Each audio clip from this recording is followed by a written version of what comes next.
Valakaran, friends and foes.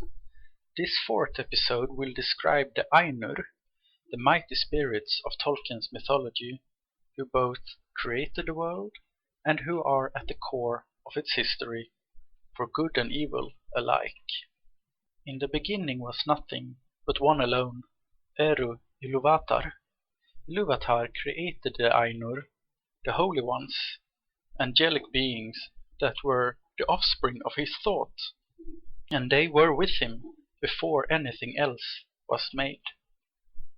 Ilúvatar encouraged them to make themes of music, and the Ainur sang, and when they sang together, they made a great music that foretold the world and history to come. However, Melkor, the mightiest Ainur of them all, had begun to desire control of his own, and he created discord that influenced the music and future to come. Ilúvatar said, "The world shall be, and those of you that will may go down into it." The Ainur then saw that Ilúvatar had made a new thing, Ea, the world that is. So it came to pass that some Ainur stayed with Ilúvatar outside the confines of Ea, but others, and among them many of the greatest and most fair, over time descended into the physical world, and here they must stay till the end of the world. When they came into Ea, they discovered that nothing was created yet, but it was their job to make the vision a reality.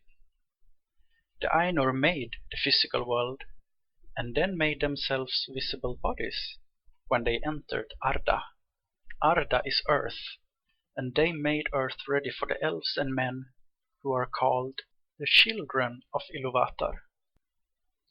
But it was a struggle, because Melkor opposed them, so that when the Valar, who are the leaders of the Ainur, created something, Melkor destroyed and defiled it as soon as he could. So, who were the Ainur who came into the world and created it? The Ainur comes in two general categories. First are the Valar, whom we just mentioned, the word meaning the powers.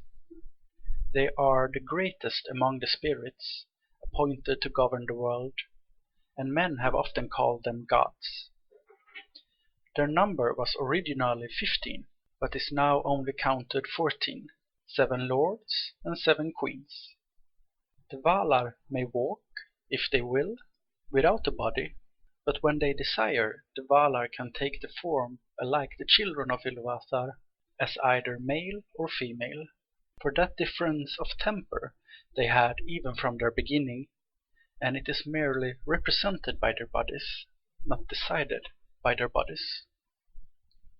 I shall closer present 6 of the most powerful and influential of the Valar. First is Manwë. Manwë and Melkor were brethren in the thought of Ilúvatar. Melkor was more powerful, but Manwë is wiser concerning Ilúvatar's purposes, and he was appointed the king of Arda. Manwë is most concerned with winds and the sky, birds, and especially eagles he loves, and they do his bidding. With Manwë is Varda, Lady of the Stars.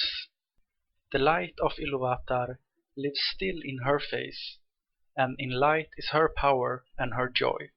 Varda made many of the stars seen in the sky. Of all the Valar, Melkor hated and feared her most of all, but the elves loved her most of all the Valar. Elbereth they name her, and they call upon her name out of the shadows of Middle-earth. Ulmo is the Lord of Waters, who moves as he will in all the deep waters across the earth. He is next in might to Manwë, and a good friend. Ulmo loves both elves and men, and never abandoned them. All seas, lakes, rivers, fountains, and springs are in his government, so that the elves say that the spirit of Ulmo runs in all the veins of the world. Yavanna, the giver of fruits.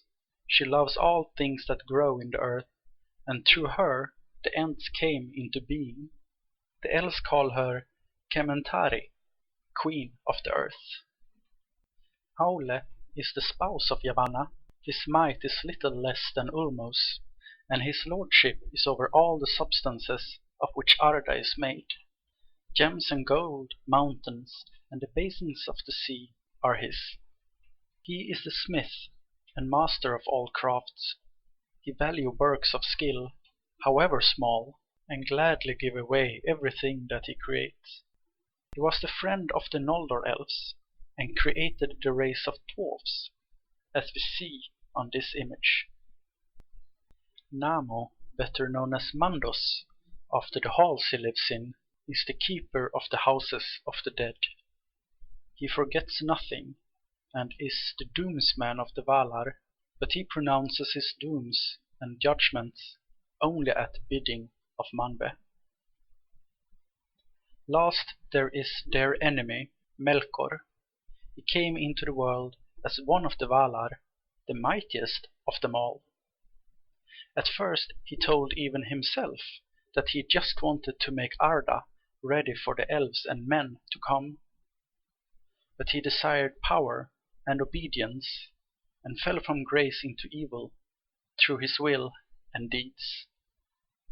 In the first age the elves would name him Morgoth, and the history centered around his one purpose, to take over the world. Of course! He had part in all the powers of the other Valar, but he soon could use it only to destroy and defile, not create. And Melkor corrupted other Ainur to follow him in his time.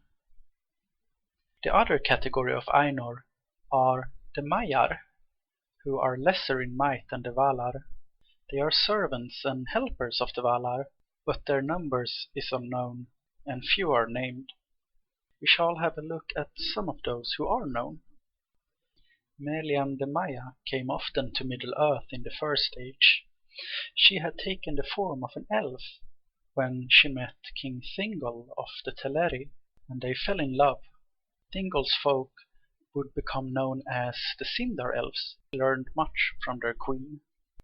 Together with Thingol, Melian got a daughter, Luthien, who is the predecessor of such people as Elrond and Aragorn. Her magic defied both Morgoth and Ungoliant, who will be presented later, and Galadriel was a pupil of hers. Melian returned to Valinor before the first age had ended. Osse and Uinen are vassals of Ulmo. Osse govern coastal waters. He is a friend of the elves, but also dangerous, because he loves storms. His wife Uinen, the Lady of the Sea, have the power to calm both storms and Osse. She is held dear by mariners, and herself loves all creatures in salty waters.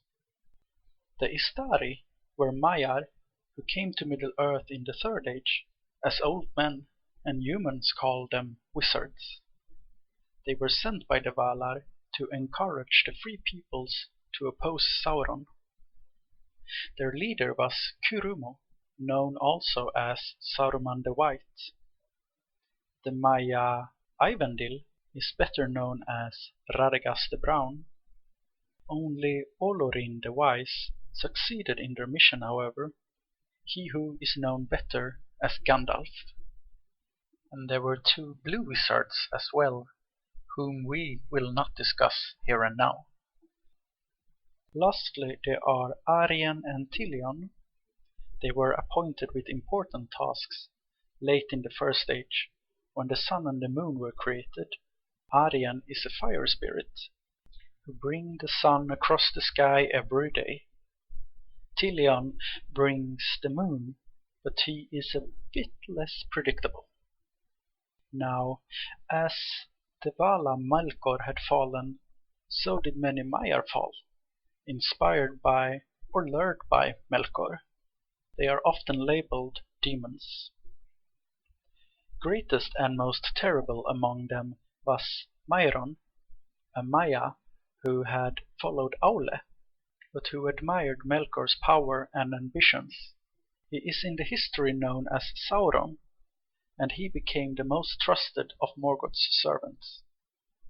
Before and during the First Age he served as the Dark Lord's lieutenant, and would go on to take up the mantle as the Dark Lord in later ages. The Valarukar, or Balrogs, were demons of fire and shadow, who became as corrupted as their master. They were muscles for Morgoth, and often led his armies. Their lord was Gothmog. In the First Age, Balrogs killed such great elven lords as Feanor, Fingon, and Ecthelion. They were not numerous. After Morgoth had been defeated, only one survived into the Third Age, hidden deep under Khazad-dûm. Lesser Maiar, in Morgoth's service, came to take the form of the orcs they commanded, just greater and more terrible. Baldogs they are called, and they led armies against the elves in the First Age. Ungoliant was most like a Maiar, in the form of a huge spider, who had once served Morgoth, but then went on by herself. Her hunger was endless, and after she helped Morgoth to destroy the two sacred trees in Valinor, Ungoliant proved a danger to Morgoth himself, before Balrogs drove her away south. Her brood troubled Middle-earth for a long time. Her last daughter was Shelob, that lived in the mountains in Mordor. Ungoliant's final fate is unknown. Also werewolves, we can assume, were wolves inhabited by wicked Maiar spirits. Same goes for the original dragons. And Tom Bombadil? Who knows? He is an enigma. Tom's going home again, water lilies bringing, hey, come berry doll, can you hear me singing? Da da da da da da da da.